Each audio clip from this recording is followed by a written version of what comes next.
Hello, I'm Dan Cook with BONEZONE, and welcome to our webinar about the validation and effectiveness of chlorine dioxide gas sterilization in orthopedic devices. Today's webinar is presented by ClorDiSys Solutions, which specializes in chlorine dioxide gas contract sterilization for the medical device and life sciences industries. The company supports customers from feasibility testing and cycle development through validation and commercial processing. Joining me today is Emily Lorkheim, Vice President of Sterilization Technologies at ClorDiSys. Today, Emily will present chlorine dioxide gas sterilization as a reliable alternative to ethylene oxide and other modalities due to its sustainability and effectiveness. And with that, please welcome Emily.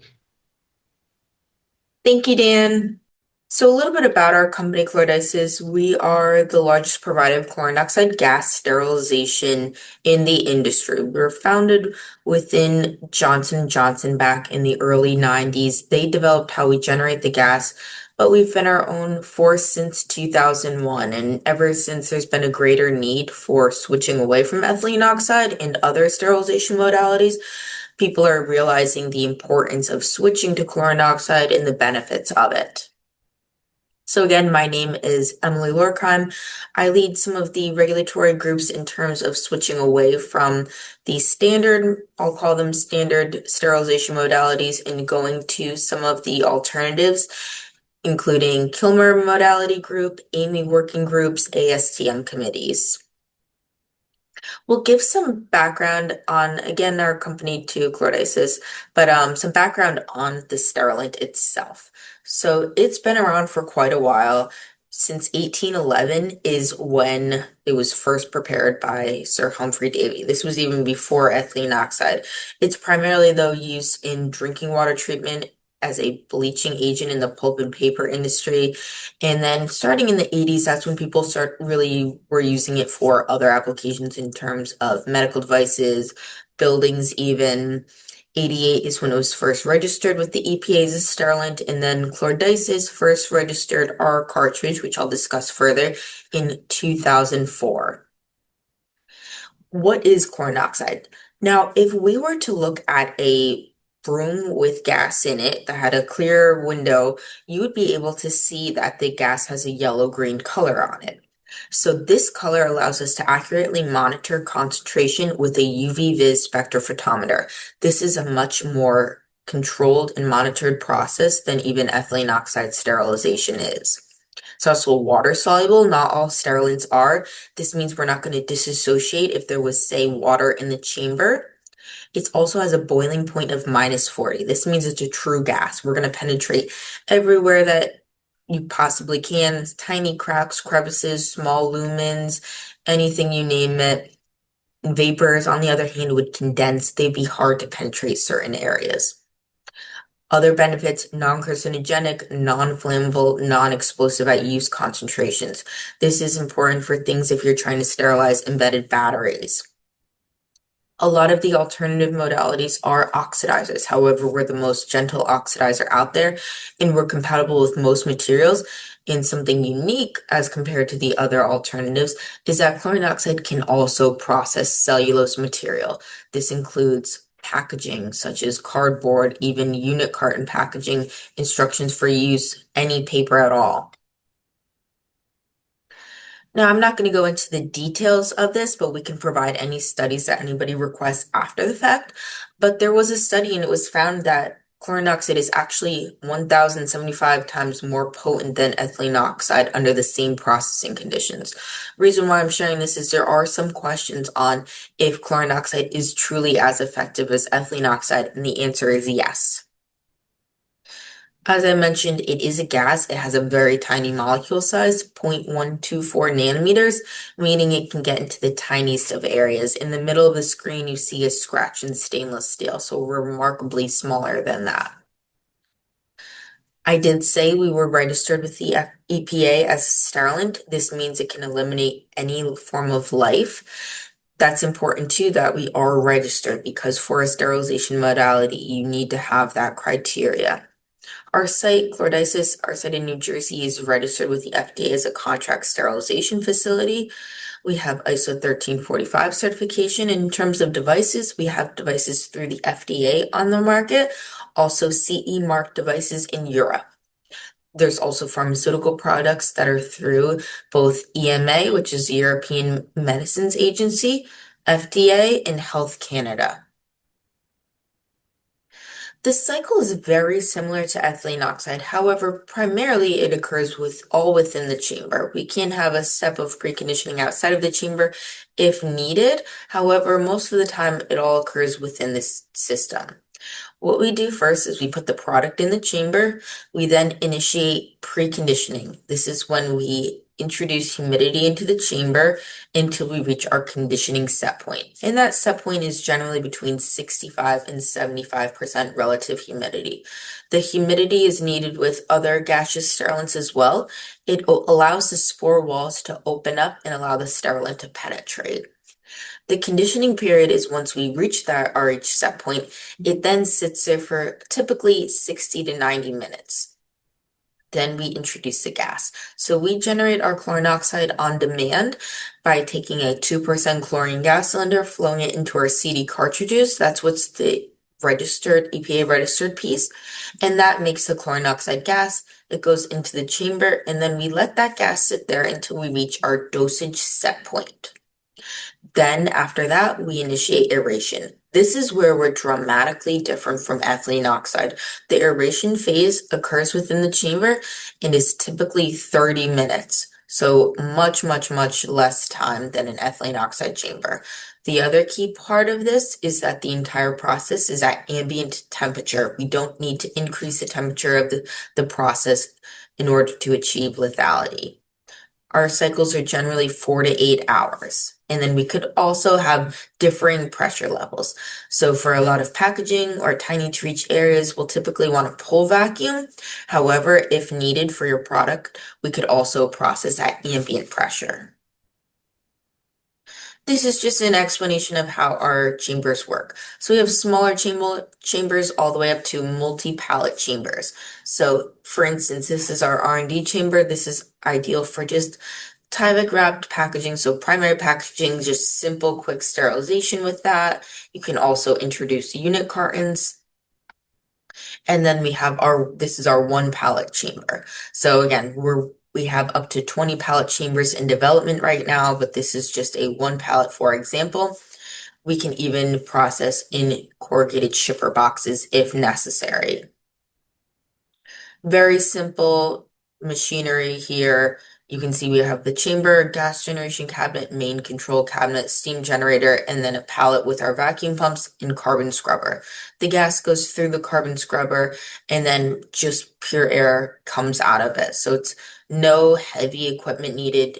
Also, no intrinsically safe wiring, blow-up panels. You could introduce a chamber right into a manufacturing setting. However, we often recommend doing contract sterilization, but there is the opportunity to buy a chamber if that fits your business needs.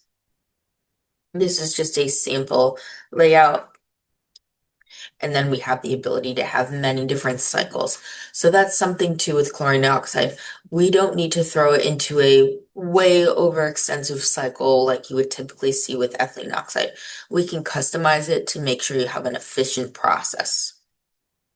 There's also many different parameters that you can adjust. As I mentioned, if your product has a pressure sensitive type device, this is orthopedic application, but just for instance, a pre-filled syringe, you may have some plunger restrictions, so you may only be able to pull down to a certain pressure level. Again, we can adjust conditioning time, dosage, etc. And then we have a high level of monitoring. We have redundant sensors for everything too. So this is great to show regulatory bodies as well if you're presenting your product. If you are validating with chlorine dioxide, you're going to follow ISO 14937. This is very similar to ISO 11135, which is a validation process for ethylene oxide. There also is TIR 124-1A in development right now, and this is how chlorine dioxide applies to ISO 14937. So whereas ClorDiSys can help guide you through that process, this will be a technical guideline so you can do it on your own as well. But as I mentioned, very similar to the process that ethylene oxide uses. However, a few different things. For lab testing, we look at residuals through ion chromatography, and they're very benign residuals. So looking at chlorites, chlorates, chlorides, which we'll get into a little bit more, but not carcinogenic residues like you would see with ethylene oxide. And then we have a device reference file available too for process characterization. We generally use Bacillus atrophius for our biological indicator. However, Geobacillus stereothermophilus is seen with similar resistance. But we have a very highly monitored process. So if you did want to do parametric release, which is a sterilization process without the use of biological indicators, that is something that you could definitely have the ability to do if you were interested. As I mentioned, we do follow ISO 14937. I'm going to go into a little bit more detail on what that would entail. So we use internal process challenge devices, external process challenge devices. The internal process challenge device is the biological indicator within your device that is harder to kill than the natural bioburden on your product. The external process challenge device is a biological indicator placed externally to the product that would be used routinely to monitor the sterilization process in the commercial phase. And this is as equally hard to kill as the IPCD or more difficult. So just to give some brief, don't need to get into too many details now, but you generally have 9 IPCDs, 9 EPCs, and 3 humidity and temperature monitors at minimum. This is just how you would place the IPCD, an example, hardest to reach area, and that's an example EPCD. And then you would place them throughout the load. And then typically we'll do at minimum 1 sublethal or fractional cycle. You can do more, generally 3 half cycles, 3 full cycles. And then you can include things like a winter simulation, a minimum and maximum size load, and a 2x exposure. And then just again, some ideal outcomes you want to do for the sublethal, prove the hierarchy of your bioburden against the IPCDs and EPCDs. And then for the half and the full cycles, you want to get complete kill on everything. Again, ClorDiSys can help you walk through this process. After this, you'll also go for lab testing. So some of this will happen before sterilization, including bioburden recovery. You'll do your test of sterility in the fractional or sublethal phase, same with bacteriostasis and fungostasis or method suitability. And then others will be throughout the process with things like biocompatibility and residuals, package integrity testing, all after your highest dosage. So say your 2x exposure. In terms of residuals, this slide here is non-applicable to medical devices. However, it talks about chlorine dioxide in the application against food and water. This is showing the safety of it. For instance, if you had an organic fruit and it was treated with chlorine dioxide, it would still be considered organic afterward. Also, it's used in 700 to 900 public water systems. It's seen in everyday life, very safe, as it's only broken down to chlorate, chlorate, and chloride, so just benign salts. This is just a sample from a residual case study. So this was looking at the chlorate, chlorate, and chloride of a device, and you can see that no levels were detected of chlorite or chlorate. Chloride, you will see levels present typically, however, you'll see that even prior to sterilization. So all of these levels are also tested against control devices. And there even isn't an upper limit established for chloride as well. In terms of material compatibility, as I mentioned, it's safe on most materials, including batteries. It's also added to AMI TIR 17, which is compatibility of sterilization. Now, this, though, is talking about the oxidation level. So chlorine dioxide is very gentle compared to the other oxidizers out there. Part of that gentle aspect is due to how ClorDiSys generates the chlorine dioxide. So we utilize that 2% chlorine gas cylinder in our proprietary CD cartridge. This generates a greater than 99% pure form of chlorine dioxide, no chlorine breakthrough, no acidic byproducts. there are other ways of making chlorine dioxide that do result in those. So you may have hydrochloric acid, you may have other acidic byproducts, just not the same material compatibility when you use another form of chlorine dioxide in most instances. So it's very important what chlorine dioxide you do use. This is a sample excerpt from that TIR 17. However, you can reference that, but it's key to test the exact materials that you're using for your product. And a lot of the differences in compatibility are a lot of times due to different additives. So that's another thing where you really need to test your specific blend. Some other testing that we've done specific with manufacturers is Statweiler. They were using different alternatives. So in comparison to ethylene oxide, they were looking at chlorine dioxide. In compared to gamma A radiation, they were looking at X-ray and different functional testing, chemical testing. I'm going to go through this quickly, but we can send you the results afterwards.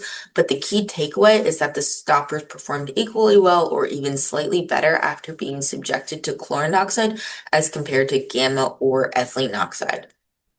Another test with Delrin. So they wanted to look at chlorine dioxide because they had tested against other alternative sterilization modalities and had very poor outcomes. They were not optimistic about their testing with chlorine dioxide. So they tested, and I'll show you what the parameters were, but they wanted to look at tensile strength, notch, Sharpie impact, color change, and weight change for a few different grades of Delrin. So we did a typical dosage, what most devices would see, and then we did a very high dosage as well. So more complicated devices, something such as like a long catheter with a thin ID on it. But they found that Delrin retains physical properties as before and after once exposed to chlorine dioxide. So they were very, very happy with a lot of their testing, or all of their testing, I should say. And you can see here tensile strength, yield strain, again, very similar, if not almost identical between the control and the treated versions. Science Co., again, we did material compatibility with them. They tested a lot of their products against molecular weight change. If there was a significant change in molecular weight, it would indicate a chemical interaction, and they found that there was no significant change. Same with their glass-filled products, no change in tensile strength was noted, and the same with their unfilled resins. This is a little head-to-head method comparison. So this was for a recombinant protein syringe. However, the concept can be applied to orthopedic devices or any medical devices. So they were looking at an alternative for ethylene oxide, or just what the best sterilization modality would be. So they had attempted to validate with ethylene oxide. However, you can see here it's a cold chain product, and the temperature during sterilization exceeded 54 degrees Celsius. It was also greater than 46-hour cycle. So it was an extensive time out of 2 to 8 degree temperature, and it was also heated beyond that. The chlorine dioxide gas cycle for that same product was only 3 hours, 47 minutes, and we did not exceed 21 degrees Celsius. And even so, this particular instance, there are ethylene oxide cycles that are weeks long when you count in even the aeration phase of it. So chlorine dioxide gas is dramatically less time than ethylene oxide. But the important thing with this particular product is that the ethylene oxide actually degraded the product, whereas chlorine dioxide did not degrade it. Ethylene oxide was also leaching into the drug. So this can be seen in packaging or the product itself. This is why ethylene oxide residuals are such a high concern topic. For packaging, chlorine dioxide is compatible with all of these on the screen right here. This is key because some of the other alternative modalities cannot process cellulose material. So chlorine dioxide is fine with instructions for use, cardboard, fiberboard, cardstock boxes, etc. For primary packaging, for all of these, really, you want to make sure that it's gas permeable. So something like Tyvek or other gas permeable material, foil pouches with a Tyvek header, completely fine. Blister packaging with a Tyvek lid. Secondary packaging can also include like a Tyvek Mylar pouch, a single walled box, or even a corrugated box. You can sterilize in tertiary packaging as well if you're interested in that. For cytotoxicity, this is tested because with ASTM, they want to make sure that the packaging material that the device comes in contact with is also biologically compatible. So we tested a variety of different devices inside their packaging, and both the device and its packaging turned out non-cytotoxic. So this has been across the board for any testing that we've done with chlorine dioxide. This is just a sample subset of that. And then we also did some testing with all of our healthcare packaging. So we have a very extensive document that we can provide showing the different results. However, I'm going to give the broad outline. So we tested a variety of Tyvek and film combinations, and we exposed it to a typical chlorine dioxide gas cycle. And ultimately, everything performed very well. The only thing was with their extrusion laminated film, there was some wrinkling. However, this is seen with any sterilization modality, so ethylene oxide included. So now we're going to go into different applications. So these are just a sample. So catheters, vials, that's a respiratory pod, neurological tools. This is an orthopedic kit for knee replacement, I should say. Tendon anchors, tubing sets, stents, auto injectors are another big one. This is a insulin device, but you can see it has gold-plated circuit boards, so not only electronics, batteries, but precious metals.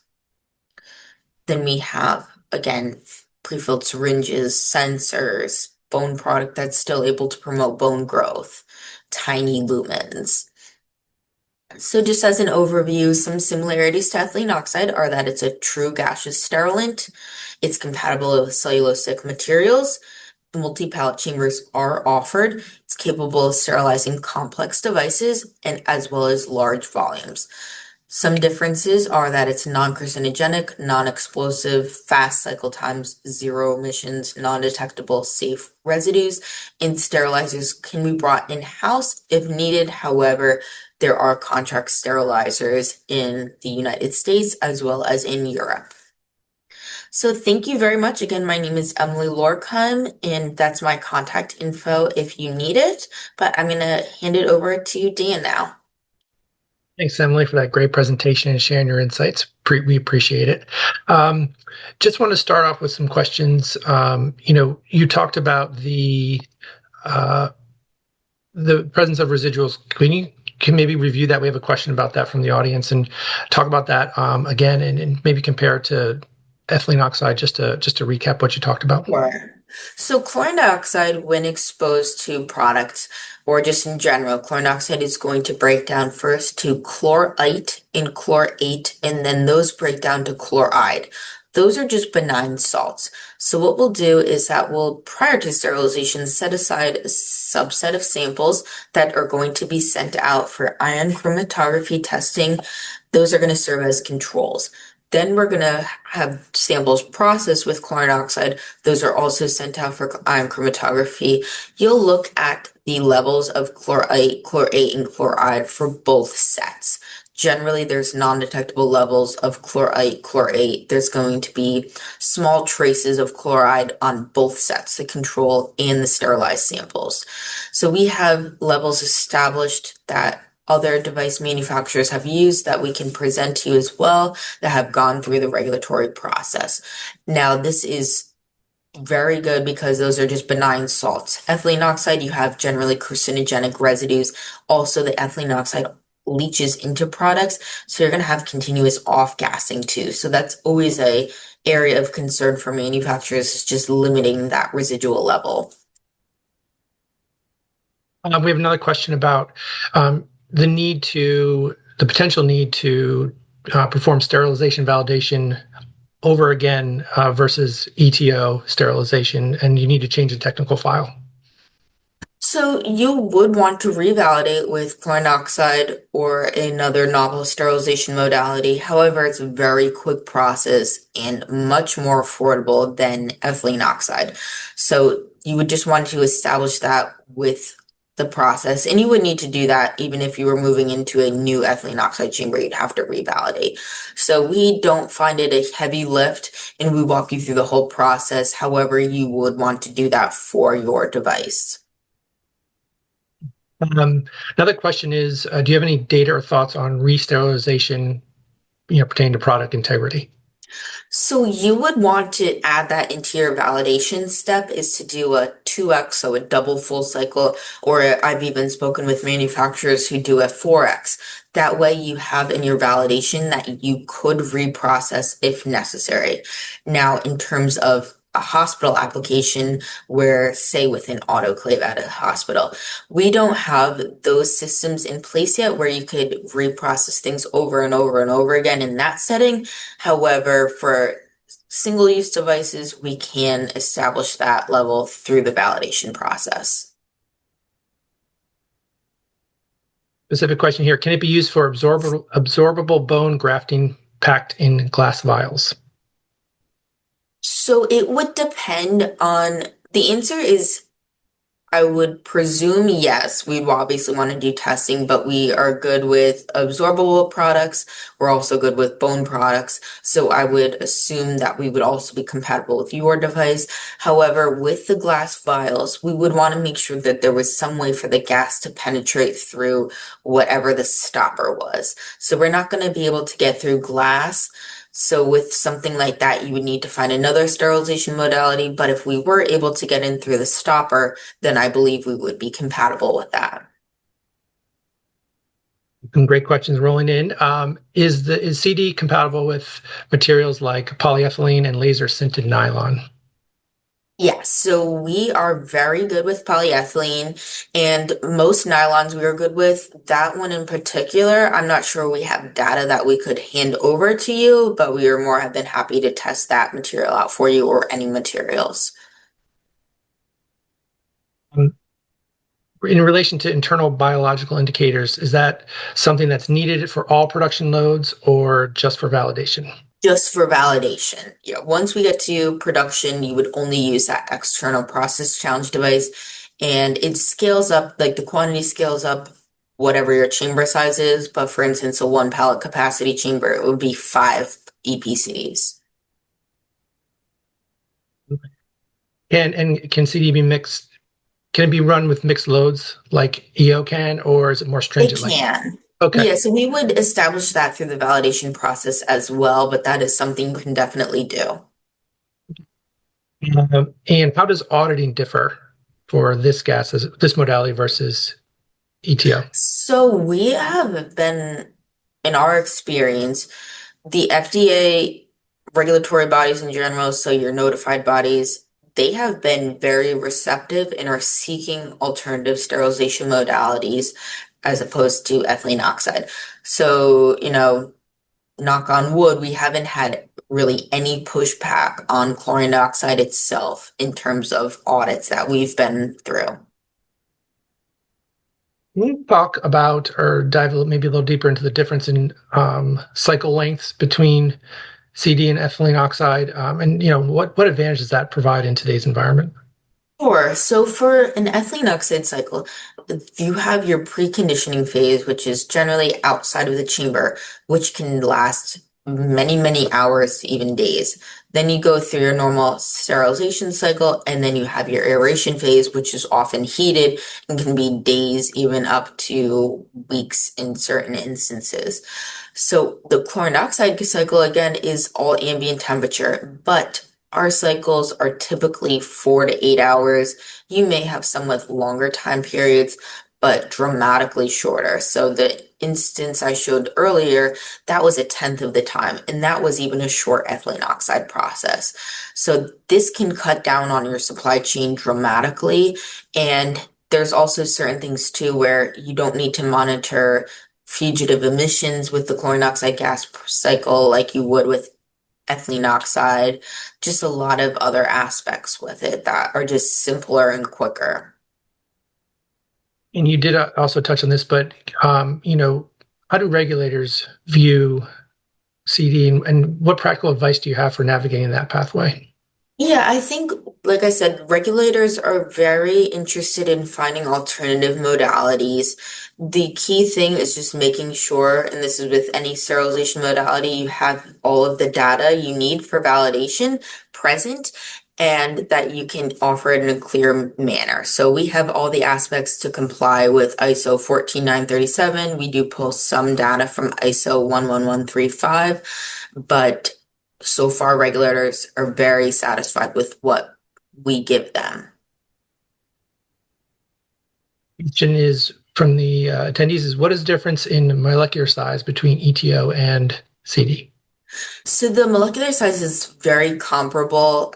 Chlorine dioxide is slightly larger, but at 0.124 nanometers, that's negligible, but very similar in efficacy in that manner. Uh, and another question is how compatible is the sterilization method with magnesium devices? So we've seen success with that. I believe that is in TIR 17, AMI TIR 17. If needed, though, I can try to pull a reference to provide anybody after the fact on that, but we have seen compatibility with magnesium. And can you talk about its efficacy with biodegradable materials, and will it affect molecular weight distribution of these materials? So we have seen compatibility with that too. I can't recall if we've looked at molecular weight change, but I know there are, like, to provide data directly for that, but there are products that have undergone chlorine dioxide sterilization and gone through the regulatory process that are biodegradable. So I can say that we're compatible in that regard. I just don't know if I can provide exact molecular weight change documentation to you, but. Can you give advice to companies that might be approaching you in terms of switching this modality? What do they need to bring to the table? What questions do you get most often? Just, what's that communication like? So when switching away from modalities, I think the main differences or main things that they need to open up with are the temperature aspect of it. A lot of people, when they're switching away from ethylene oxide, they still think that the other modalities need to increase the temperature during the cycle. So keeping that as an open mind. And then there are some differences in the process. So with chlorine dioxide, we make the gas right beforehand. We monitor via dosage, which is a product of concentration and time, where we can have varying concentrations and have varying exposure times. As long as that consistent dosage is met, that's the key thing in terms of lethality. Whereas with ethylene oxide, you generally base it off of time. So there's just a few nuances that people just need to be, I'll say, open-minded with when looking at the differences. However, in terms of the process, and especially with the validation process, it's almost identical. You know, additive manufacturing is a major trend in orthopedics. Can you discuss the compatibility of CD with 3D printed materials? So we have been very successful with 3D printed materials. I will say we have seen that there are some porous materials though that are 3D printed, and that can cause some challenges where you might have hidden areas. And this is seen only in tests of sterility in the sublethal phase. However, that's very material dependent. So as long as you're confident that your material is truly sealed and not leaving any little holes for things to harbor in, then we should be good. But that would be with any sterilization modality. I think we're one more question here is how is initial CD dosage calculated? You might have covered this, but the attendee wants to know. Just follow up on that topic. So I'll give a basic explanation. So hopefully this helps. Within our chambers, we send gas into the chamber until we reach a concentration set point. So this can vary from zero point 0.5 milligrams per liter all the way to 30 milligrams per liter. Those are concentrations that our photometers can read accurately. So I will give an example of having a 1 milligram per liter concentration in the chamber. 1 milligram per liter is equivalent to 360 parts per million, or ppm, of chlorine dioxide gas. If that 360 ppm were in the chamber for 1 hour, you would have a dosage of 360 ppm hours. If that same concentration was in for 2 hours, you would have 720 ppm hour dosage. That's how the dosage is calculated. What you would do during validation is that you or ClorDiSys would expose your product to a specific dosage that we would use our expertise on, assuming that's what the dosage you would need. We would then test it, make sure that all the biological indicators kill at that dosage, and then validate with that.